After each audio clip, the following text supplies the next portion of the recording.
Hey, deserving listeners, it's time to continue watching Framing Britney Spears. I'm going to react to it. My name is Dr. Kirk Honda. I'm a therapist and a professor.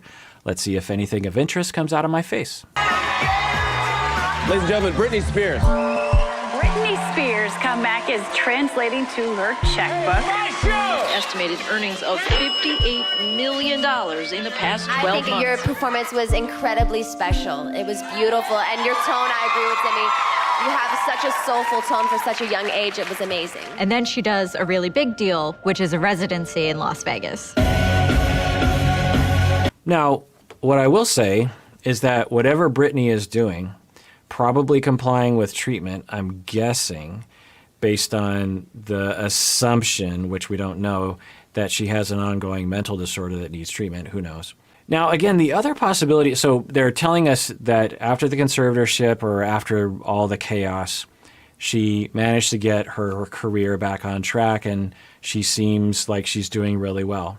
There's a lot of possibilities here. One is that she never actually had a mental disorder from the very beginning, and she was just so fed up and traumatized by the paparazzi and all the hate that she was very angry and acted out from that anger, which a lot of people are going to do in situations like that.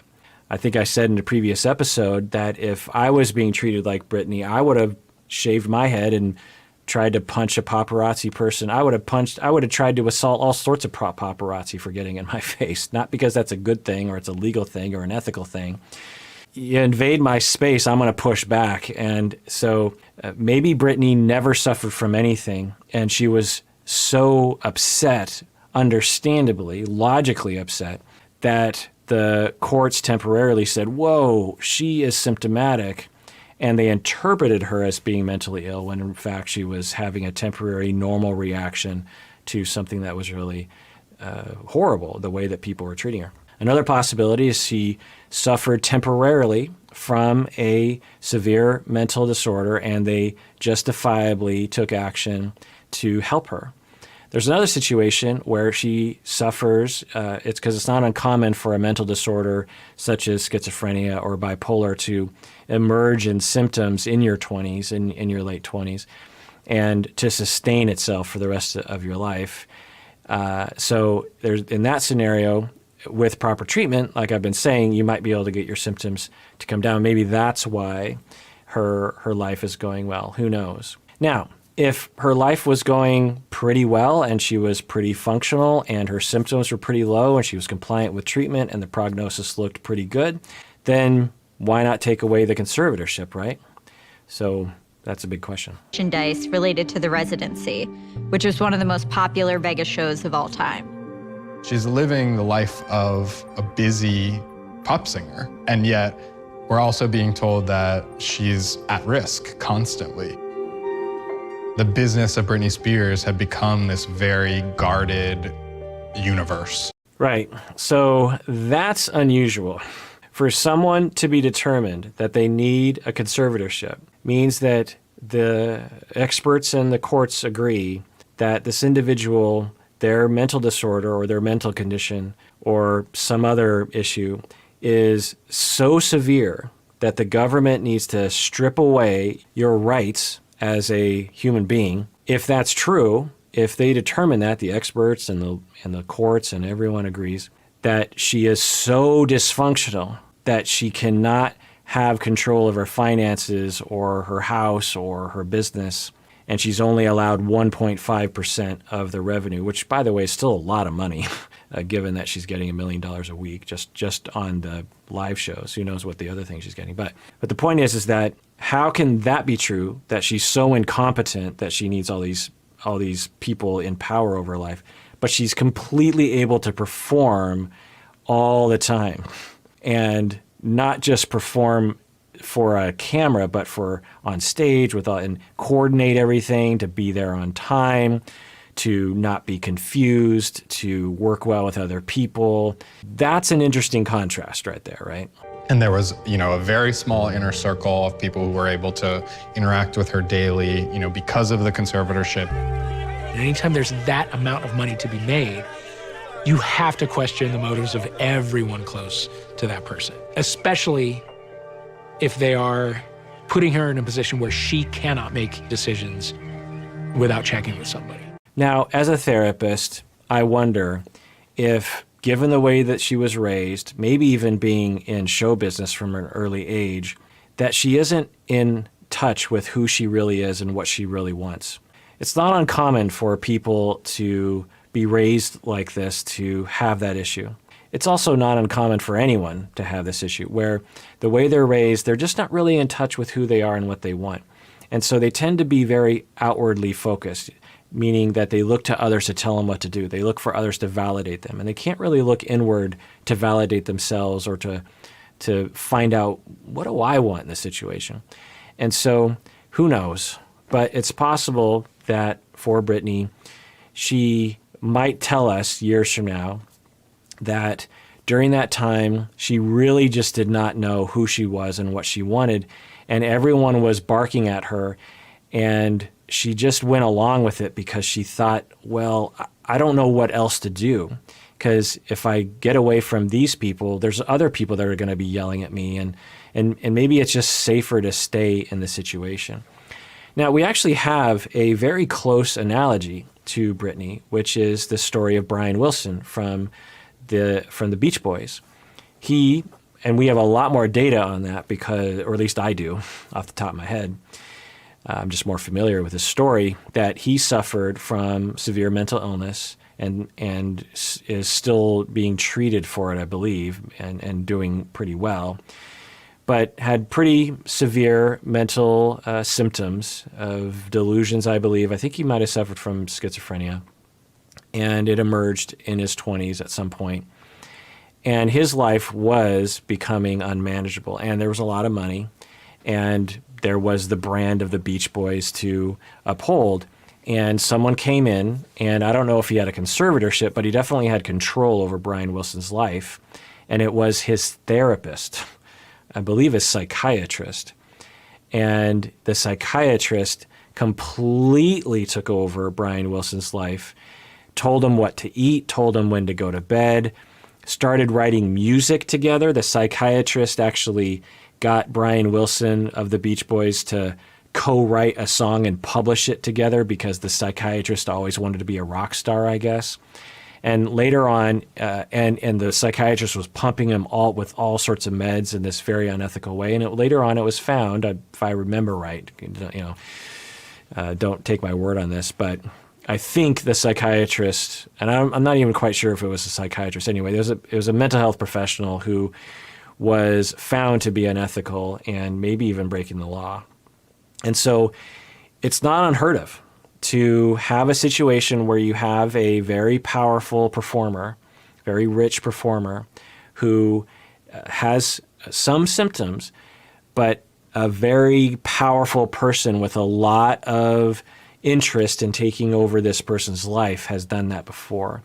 And then what happens is when you're in control, if you're in control of all the money, guess how many lawyers you could pay for? And guess what kind of top-notch lawyers you can pay for? If you're in control of all the money and you're Britney Spears and you're in control of like 1% of the money, guess who wins in court? Let's continue watching. Choose your own destiny. I've never interviewed Britney Spears. I would go so far as to say anyone who has interviewed Britney Spears, at least in the last 5-10 years, did so under very careful watch from her handlers. Okay, so we're hearing from someone that I believe is speculating that anyone interviewing Britney Spears is under careful watch by the handlers. On one hand, that could be nefarious, where they're trying to control the interview because they're trying to make sure that Britney isn't allowed to get out of their web of lies and control. So that's one possibility. The other possibility is they're really worried about the brand of Britney Spears. And if someone is suffering from a mental disorder and they reveal that to the public, or there's some kind, there's so much stigma in our society around mental conditions, that the handlers are very careful about who she talks to, how long, what she says, because they're worried about her brand, and they're at least worried about the business, maybe even altruistically worried about Britney herself, that they don't want certain things getting out there than that they know Britney doesn't want out there. They don't want certain questions to be asked. My dog is barking at probably another dog outside. Sometimes dogs walk on the street outside, and my good boy gets a glimpse and says, "No, stay off the lawn." Baby, what are you going to be when you grow up? I'm going to be the president of the dog states. Yeah. This is my impression of a Woody Woodpecker.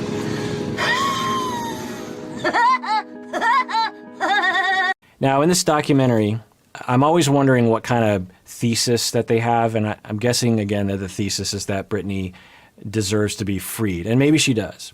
But the way that they're presenting this information right now, I think they're trying to make a case that Britney is fine now and that everything is going well, and let's see some videos, some selfie videos of her that make her look like she's just doing great and everything's fine. She doesn't look like she has a mental disorder, so why does she have a conservatorship? Maybe that's true. But there's another scenario here where she does absolutely still suffer from a mental disorder. It just isn't apparent in the Instagram posts that she has. That's also possible. This is based on a stereotypical idea of what someone who suffers from a mental disorder is like. Someone can suffer from schizophrenia and you could interact with them and you would never know. Not because they're hiding it, but because they're just not revealing their symptoms to you in a way. And the way that they're presented on TV shows or movies, it's like the person is bug-eyed and going, la, la, la, and people aren't like that. I've worked with people who are suffering from psychosis. There's no visual cue that they're suffering from something. And they can have totally just regular conversations about something. Now, in the back of their mind, they might be hearing voices or they might have some breaks from reality that kick in now and then. But even then, you might not even necessarily know.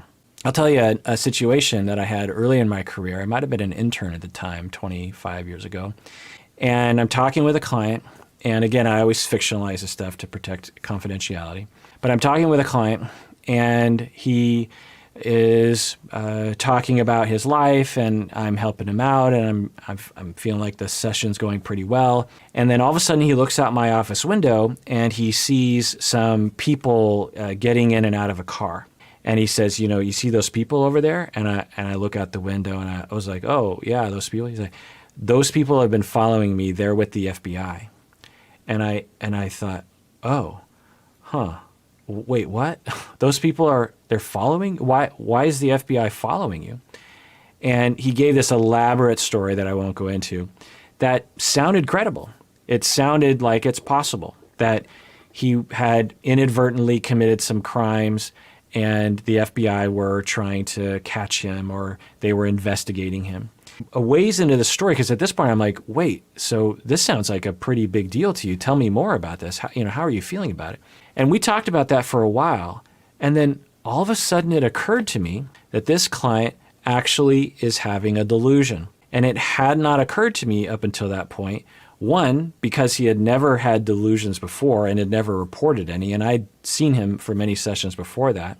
The reasons for his temporary delusion was drug-related, by the way. But he talked with me for a long time. I think it was maybe 40 minutes of us talking, the majority of the session. And I didn't detect anything different about him. He was in the same mood he usually was. Everything was as it usually was with him. And then all of a sudden, he revealed, and then later on we determined with future assessment that yes, he was phasing in and out of delusions due to drug use. That just gives you an example of, even though I'm hyper-focused on my client for 40 minutes and I know him and I'm talking with him, even as he was talking about his delusions, I still wasn't recognizing that it was delusional. There was a while there where I actually thought they were FBI. It turned out they were not the FBI.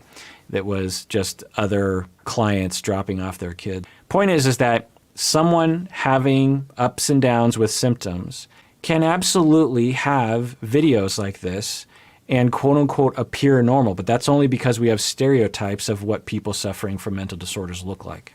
Having said that, I am not saying that Britney was suffering from a mental disorder because this documentary hasn't talked about it at all. Maybe they don't even have access to that information. So there's just no way of knowing. But I want to point out that the documentary is trying to paint a picture that she's fine when you can't tell from Instagram posts if someone's non-symptomatic.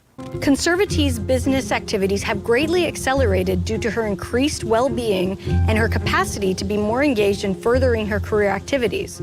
The next several years promise to be very lucrative for the conservatorship estate. This conservatorship should be viewed more as a hybrid business model, which I think is probably the first time that's ever been said about a conservatorship. So again, it doesn't look great because you have lawyers that are petitioning a court saying, I want more money and more control over another human's life, and that we're entering into a business partnership because the conservatorship is so lucrative to me and I want a raise as a lawyer. It certainly has bad optics to it, right?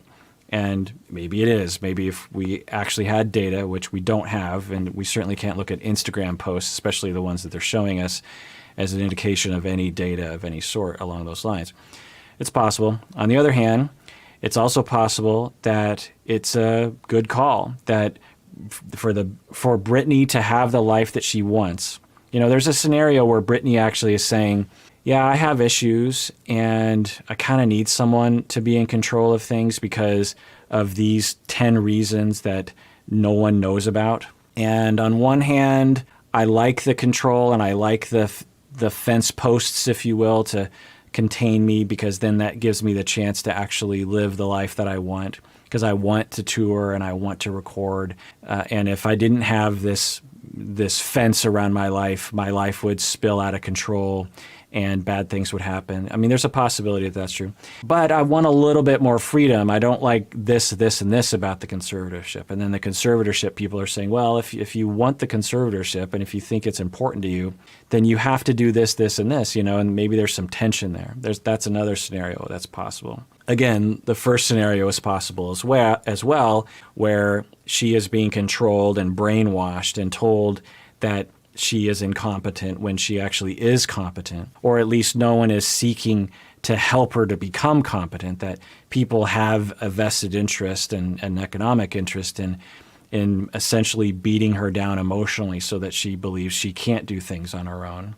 There's also a possibility, as I've been saying, that due to mistreatment that happened throughout her life, she doesn't actually have the inner resource to look at herself and say, like, no, I'm not going to stand for this. I don't care if people are pressuring me to do this thing. I'm going to push back. That's a common personality profile. It's just not usually in someone who is Britney's fame and celebrity and money. In a common scenario, you'll have someone that's married with kids and they have a spouse that is very overbearing and they don't know that because of the way they've been mistreated their entire life that they have the right to push back, that they deserve better.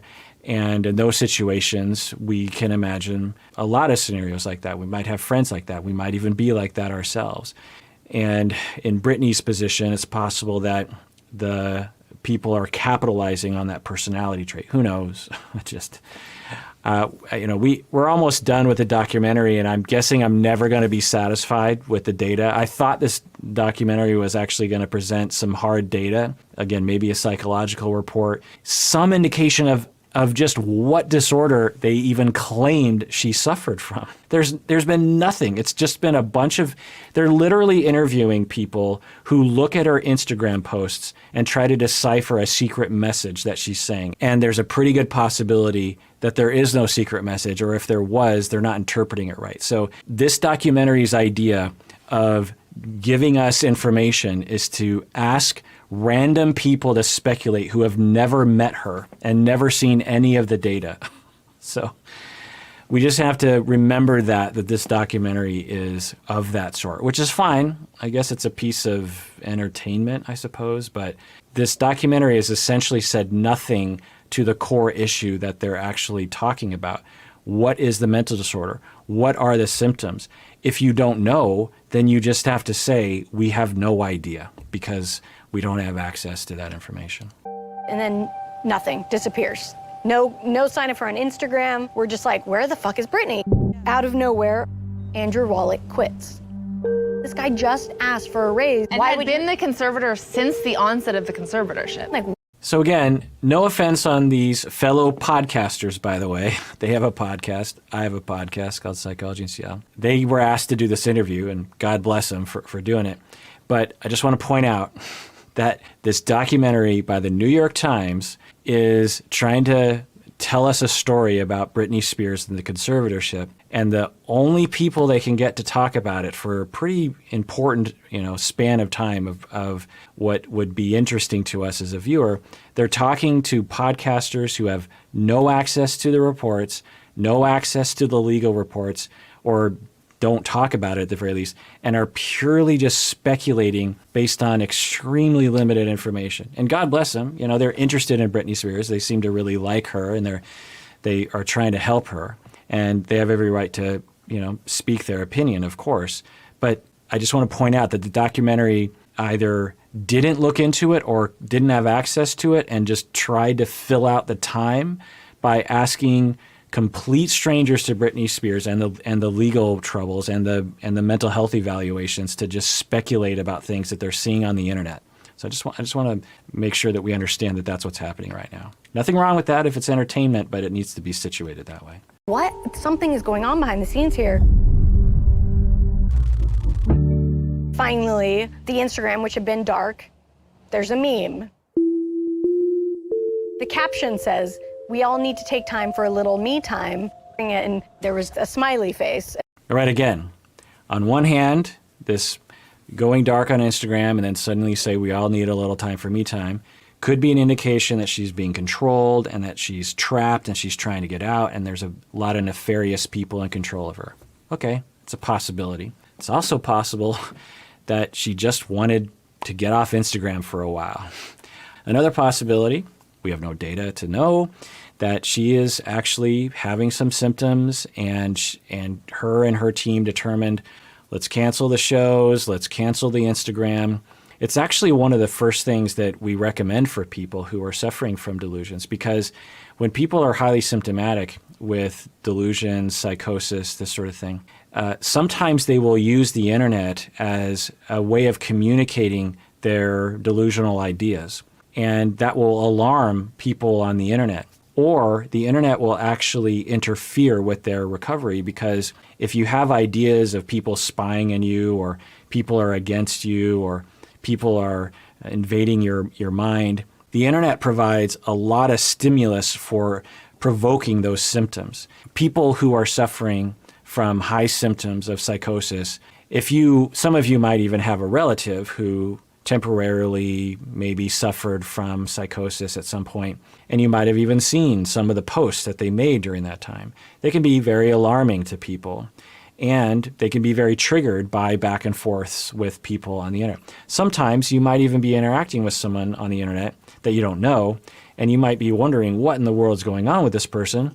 There's a possibility that they are suffering from delusions. That's another possibility. But again, documentary provides no data. Pure speculation from people who have no access to the first-hand knowledge. An emoticon, not an emoji, which we noted because we're like, Britney always uses emojis. And it just seemed off immediately. So because she used, colon parentheses, smiley face instead of an emoji, that's supposed to mean something. There's just no data to prove or disprove that. It's a perfectly fine hypothesis. How do we test it? Well, there's probably no way to, given the fact that those individuals in the documentary obviously doesn't have access to that information. All right, well, that does it for that episode of Psychology in Seattle. Everyone out there, please take care of yourself because you deserve it. You really, really do.